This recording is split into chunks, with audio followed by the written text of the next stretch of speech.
आपको खुशामदीद कहती हूँ हम सबके चैनल डिजिटल केमिस्ट्री में। आज का हमारा टॉपिक है एटम इलेक्ट्रॉनिक स्ट्रक्चर।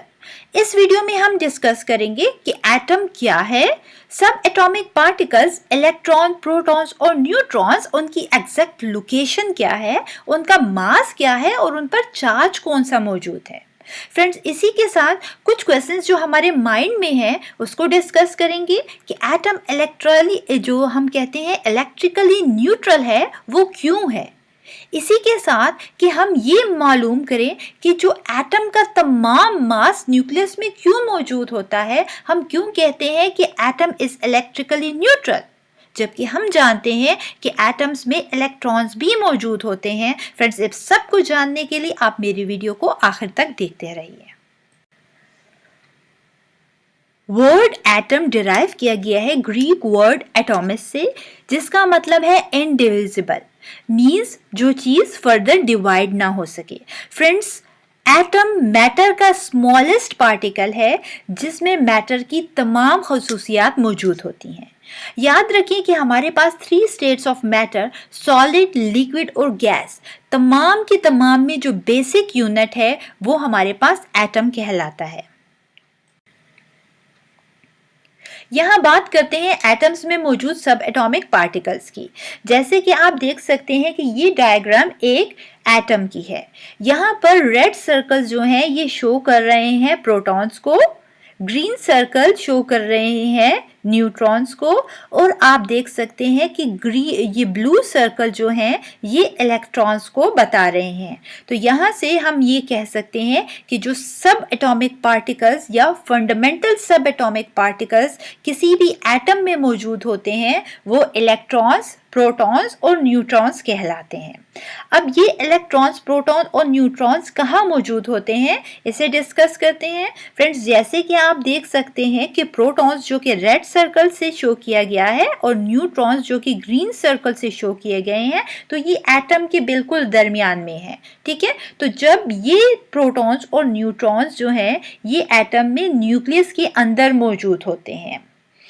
अब इलेक्ट्रॉन्स जो कि ब्लू सर्कल से शो किया गया है, याद रखें कि ये इलेक्ट्रॉन्स जो होते हैं हमेशा न्यूक्लियस के गिर्द रिवॉल्व करते रहते हैं या उसके गिर्द घूमते रहते हैं न्यूक्लियस के गिर्द, और जिस रास्ते पर ये न्यूक्लियस के गिर्द घूमते हैं तो इस पाथ को ऑर्बिट या शेल कहा जाता है।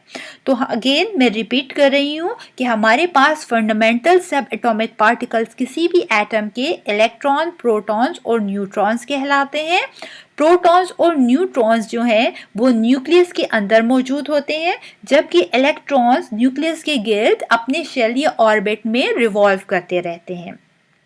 अब बात करते हैं कि इन एटॉमिक जो पार्टिकल्स पर चार्ज क्या होता है। फ्रेंड्स, याद रखें कि जो चार्ज है प्रोटॉन पर वो इक्वल होता है प्लस 1.6 इंटू 10⁻⁻19 कूलम्स के। कूलम्स जो है ये चार्ज को शो कर रहा है कि प्रोटॉन की चार्ज का यूनिट है। ठीक है, इलेक्ट्रॉन पर क्या चार्ज है? इलेक्ट्रॉन पर चार्ज है -1.6 इंटू 10⁻⁻19 कूलम्स। यहाँ से आप ये देख सकते हैं कि जो प्रोटॉन और इलेक्ट्रॉन का चार्ज है, आप देखें तो इसकी अमाउंट जो है वो सेम है, लेकिन जो साइन है प्रोटॉन के साथ पॉजिटिव साइन है जबकि इलेक्ट्रॉन्स के साथ नेगेटिव साइन है। ठीक है, और आगे जो आप अमाउंट देखेंगे तो ये दोनों की सेम है, मींस दोनों इलेक्ट्रॉन और प्रोटॉन्स पर हमारे पास जो चार्ज है उसकी अमाउंट सेम है, लेकिन साइन जो है चार्ज ऑपोजिट है। ठीक है, फिर हमारे पास थर्ड एटॉमिक पार्टिकल है न्यूट्रॉन। आप देख सकते हैं कि neutron no charge, means neutron पर कोई चार्ज नहीं होता, पॉजिटिव या चार्ज नहीं होता, पॉजिटिव या नेगेटिव कोई चार्ज भी मौजूद नहीं होता।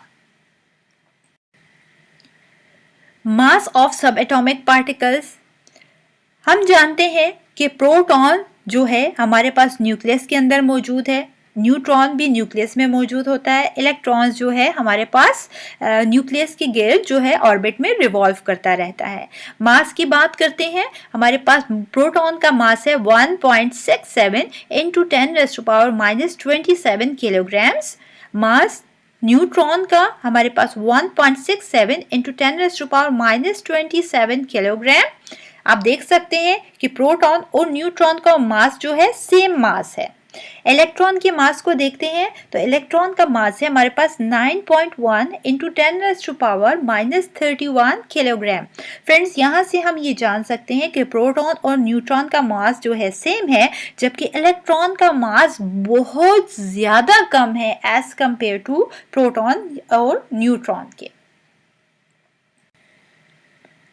यहाँ एक बहुत बेसिक क्वेश्चन पर बात करते हैं that why atom is electrically neutral. क्यों ये कहा जाता है कि एटम पर कोई चार्ज नहीं है? चलें इसी को जानने के लिए हम एग्जांपल लेते हैं। यहाँ आप देख सकते हैं +1 -1 इक्वल किसके होता है? हम जानते हैं कि +1 और -1 इक्वल होता है हमेशा 0 के। तो यहाँ पर हमारे पास क्वांटिटी अगर आप देखें तो 1, आप दोनों जगह पर 1 मौजूद है, लेकिन पहले 1 पॉजिटिव साइन के साथ और बाद में 1 जो है नेगेटिव साइन के साथ मौजूद है। यही वजह है कि इक्वल जब क्वांटिटी में कोई चीज़ ऑपोजिट साइन के साथ होती है तो वो एक दूसरे के इफेक्ट को कैंसिल करती है। एज अ रिजल्ट आंसर हमारे पास 0 आता है। कुछ इसी तरीके से एटम में भी हो रहा है। हम जानते हैं कि एटम में प्रोटॉन पर जो चार्ज है वो है +1.6 इंटू 10⁻⁻19 कूलम्स, जबकि इलेक्ट्रॉन का चार्ज जो है वो है -1.6 इंटू 10⁻⁻19 कूलम्स। फ्रेंड्स, यहाँ से आप देख सकते हैं कि दोनों जो अमाउंट है हमारे पास चार्ज की वो सेम है 1.6 इंटू 10⁻⁻19, लेकिन प्रोटॉन के केस में हमारे पास जो अमाउंट है वो पॉजिटिव साइन के साथ है और इलेक्ट्रॉन में हमारे पास यही चार्ज की अमाउंट नेगेटिव साइन में है। यही वजह है कि दोनों एक दूसरे के इफेक्ट को कैंसिल करते हैं।